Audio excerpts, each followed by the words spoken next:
Македонија конечно е на патот кон евроатлантска интеграција, изјави за 1 ТВ Майкл Карпентер, поранешен заменик помошник секретар за одбрана.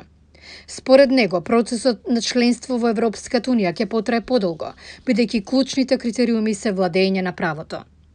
Владата презела важни чекори во оваа насока, но, како што кажа, вкоренетата корупција и привилегираните интереси не може да исчезнат преку ноќ и треба време за потребните институционални реформи.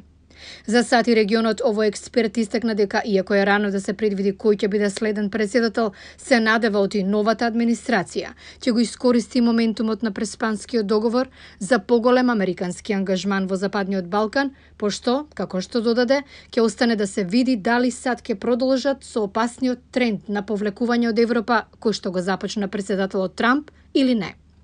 Представничкиот дом со големо мнозинство гласови усвои двопартиска мерка со која на администрацијата на Трамп и се забранува да користи федерални фондови за повлекување на САД од НАТО.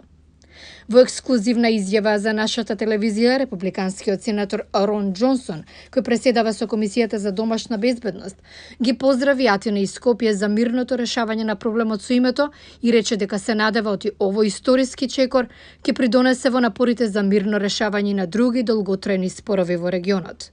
Сенаторот истакна дека со нетрпение очекува да и посека добре дојде на Република Северна Македонија како 30-та членка на НАТО.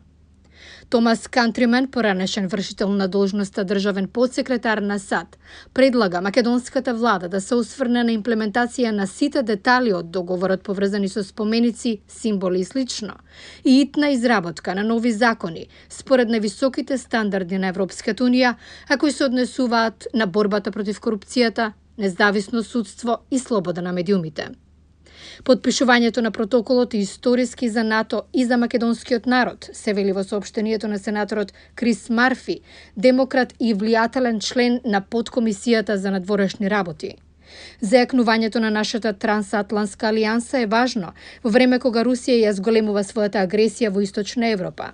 Според него, како партнер на НАТО и потенцијален член, Македонија покажала исклучителна посветеност.